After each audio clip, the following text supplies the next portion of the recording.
Hello friends, welcome back to my YouTube channel. ನನ್ನ ಚಾನಲ್ನ subscribe ಮಾಡ್ಕೊಂಡು ನೋಡ್ತಿರೋಂತಹ ಪ್ರತಿಯೊಬ್ಬರಿಗೂ ಥ್ಯಾಂಕ್ ಯು ಸೋ ಮಚ್. ಇನ್ನೂ ಯಾರೆಲ್ಲ ನನ್ನ ಚಾನಲ್ನ ಸಬ್ಸ್ಕ್ರೈಬ್ ಮಾಡಿಲ್ಲ, ದಯವಿಟ್ಟು ಹೋಗಿ ನನ್ನ ಚಾನಲ್ನ ಸಬ್ಸ್ಕ್ರೈಬ್ ಮಾಡಿ, ಲೈಕ್ ಮಾಡಿ, ಕಮೆಂಟ್ ಮಾಡಿ, ಶೇರ್ ಮಾಡಿ. ಇವತ್ತಿನ ನನ್ನ ವ್ಲಾಗ್ ಏನಂದರೆ ಚಿಕನ್ ಸಾಂಬಾರ್ ನಮ್ಮನೇಲಿ ಯಾವ ರೀತಿ ಮಾಡ್ತೀವಿ ಅಂತ ಈ ವಿಡಿಯೋದಲ್ಲಿ ತಿಳಿಸ್ಕೊಡ್ತೀನಿ. ಮೊದಲಿಗೆ ಮಿಕ್ಸಿಗೆ ಶುಂಠಿ, ಕೊತ್ತಂಬರಿ ಸೊಪ್ಪು, ಪುದೀನ ಸೊಪ್ಪು, ಈರುಳ್ಳಿ, ಬೆಳ್ಳುಳ್ಳಿ ನಾವು ಆಲ್ರೆಡಿ ಕಟ್ ಮಾಡ್ಕೊಂಡು ಇಟ್ಕೊಂಡಿದ್ದೀವಿ. ಮತ್ತು ನೀವು ಒಣಮೆಣಸಿನಕಾಯಿ, ನೀವು ಕೊಬ್ಬರಿನಾದರೂ ಹಾಕೋಬೋದು, ಕಾಯಿ ತುರಿನಾದರೂ ಹಾಕೋಬೋದು. ನೀವು ಧನಿಯಾ ಪುಡಿನ ಈಗಲಾದರೂ ಹಾಕೋಬೋದು, ಅದೆಲ್ಲ ಚೆನ್ನಾಗಿ ನುಣ್ಣಗಾದ್ಮೇಲಾದರೂ ಧನಿಯಾ ಪುಡಿನ ಹಾಕೋಬೋದು. ನಾನು ಇಲ್ಲಿ ಇವಾಗಲೇ ಹಾಕ್ಕೊಂಡು ತೋರಿಸಿದ್ದೀನಿ. ನೀವು ನೋಡ್ತಿರ್ಬೋದು ಚಕ್ಕೆ, ಲವಂಗ, ಹುರ್ಗಡ್ಲೆ ಇವರೇನಪ್ಪ ಹಾಕೇ ಇಲ್ಲ ಅಂತ. ನಾವು ಧನಿಯಾ ಪುಡಿನ ಮಿಲ್ ಮಾಡಿಸ್ಕೋಬೇಕಾದ್ರೇ ಅದಕ್ಕೆ ನಾವು ಆಲ್ರೆಡಿ ಹಾಕಿರ್ತೀವಿ. ಚಕ್ಕೆ, ಲವಂಗ, ಗಸಗಸೆ, ಹುರ್ಗಡ್ಲೆ ಎಲ್ಲನೂ ಹಾಕಿ ನಾವು ಧನಿಯಾ ಪುಡಿನ ಮಿಲ್ ಮಾಡಿಸ್ಕೊಂಡಿರ್ತೀವಿ. ಸ್ವಲ್ಪ ಮೆಣಸು ಹಾಕೋಬೇಕು. ಈಗ ಹಾಕಿ ರುಬ್ಕೊಳ್ತಿದ್ದೀವಿ.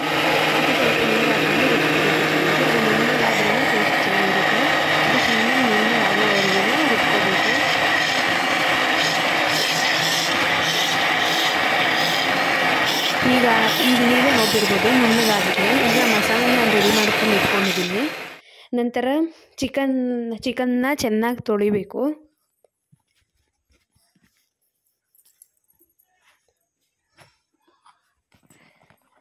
ಮಾಂಸನ ಚೆನ್ನಾಗಿ ತೊಳೆದಿದ ನಂತರ ಒಂದು ಕುಕ್ಕರ್ಗೆ ಸ್ವಲ್ಪ ಎಣ್ಣೆ ಹಾಕೋಬೇಕು.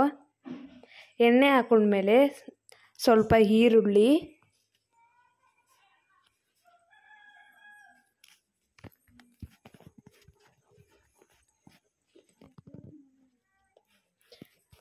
ಕಸ್ತೂರಿ ಮೇಥಿ,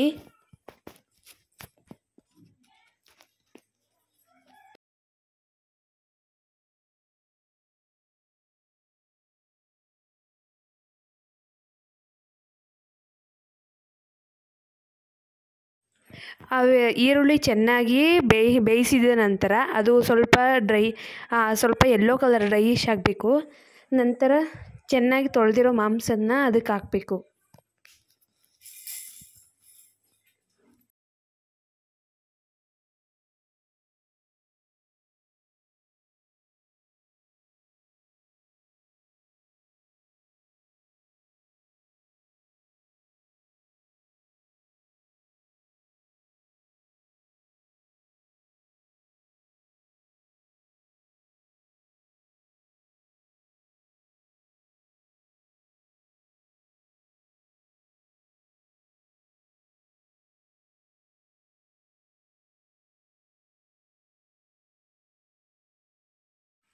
ಇದಕ್ಕೆ ಮಾಂಸ ಹಾಕೊಂಡಿದ ನಂತರ ಸ್ವಲ್ಪ ಉಪ್ಪು, ಸ್ವಲ್ಪ ಅರಿಶಿಣ ಮತ್ತು ಕಸ್ತೂರಿ ಮೇಥಿ ಹಾಕ್ಕೊಂಡು ಮಿಕ್ಸ್ ಮಾಡಬೇಕು. ನಂತರ ಮಾಂಸದಲ್ಲಿ ನೀರಿನಂಶ ಇರುತ್ತಲ್ವ, ಆ ನೀರಿನಂಶ ಹೋಗ್ಬೇಕು ಅಂದರೆ ಚೆನ್ನಾಗಿ ಆ ಮಾಂಸದಲ್ಲಿ ನೀರು ಹಿಂಡೋವರೆಗೂ ಚೆನ್ನಾಗಿ ಬೇಯಿಸಬೇಕು.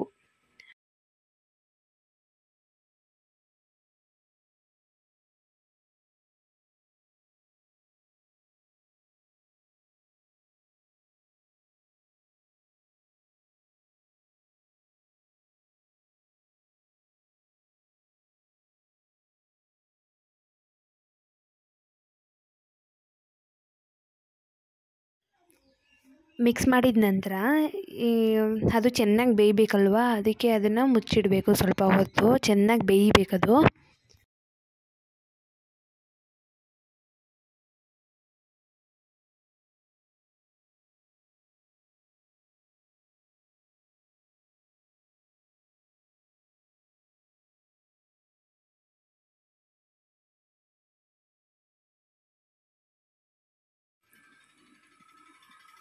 ನಂತರ ಇದಕ್ಕೆ ನಾನು ಮೊದಲೇ ರುಬ್ಬಿಟ್ಕೊಂಡಿದ್ದೀನಲ್ವ ಮಸಾಲನ, ಆ ಮಸಾಲನ ಹಾಕಬೇಕು.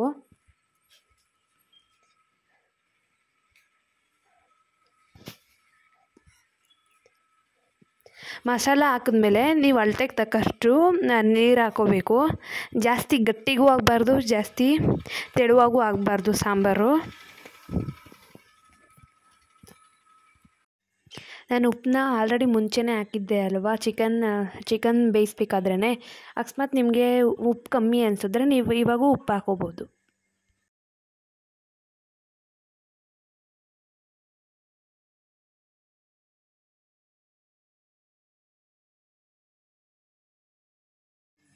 ನೀವು ಕುಕ್ಕರಲ್ಲಿ ಮಾಡ್ತೀರಾ ಅಂದರೆ 2 ವಿಸಿಲ್ ಕೂಗಿಸ್ಕೊಳ್ಳಿ. ನಾವು ಹಂಗೆ ಲೋ ಫ್ಲೇಮಲ್ಲಿ ಇಟ್ಕೊಂಡು ಬೇಯಿಸ್ತೀವಿ, ಯಾಕಂದರೆ ನಾವು ಮಸಾಲ ಮತ್ತು ಚಿಕನ್ ಎಲ್ಲ ಚೆನ್ನಾಗಿ ಬೆಂದಿರುತ್ತೆ.